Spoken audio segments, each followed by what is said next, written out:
Breaking news Rangareddy జిల్లా Chevella parliament స్థానానికి కాంగ్రెస్ తరపున పోటీ చేస్తున్న రంజిత్ రెడ్డి ఎలక్షన్ క్యాంపెయిన్ లో రాకెట్ గా దూసుకెళ్తున్నారు. గడిచిన 15 రోజులుగా ఆయన ఎన్నికల ప్రచారం వాయు వేగంతో సాగుతోంది. ఒకవైపు బూత్ కార్యకర్తల సమావేశాలు నిర్వహిస్తూనే కార్నర్ మీటింగ్లు వ్యవస్థాగతమైన అంశాలను పరిష్కరిస్తూ అడుగులు వేస్తున్నారు. రంజిత్ రెడ్డి స్పీడ్ కు ఆయన ప్రత్యర్థి కొండా విశ్వేశ్వర రెడ్డి, కాసాని జ్ఞానేశ్వర్ కు ముచ్చెమటలు పడుతున్నాయని రాజకీయ వర్గాలు చెబుతున్నాయి.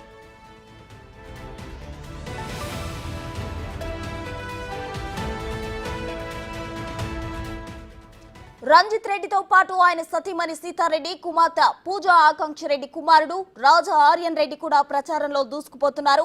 అన్ని వర్గాలతో మమేకమవుతూ సబ్బండ వర్గాల సంక్షేమానికి కృషి చేస్తామని హామీలు ఇస్తున్నారు. చేవెళ్ల పార్లమెంట్ నియోజకవర్గ పరిధిలో 6 గ్యారంటీలకు అప్లై చేసిన అర్హులకు న్యాయం చేస్తామని చెబుతూ ప్రజల్లోకి వెళ్తున్నారు. రంజిత్ రెడ్డికి అండగా తన కుటుంబీకులు క్యాంపెయిన్ చేయడంతో వార్ వన్ సైడ్ గా సాగుతుందంటున్న విశ్లేషకులు వ్యాఖ్యానిస్తున్నారు.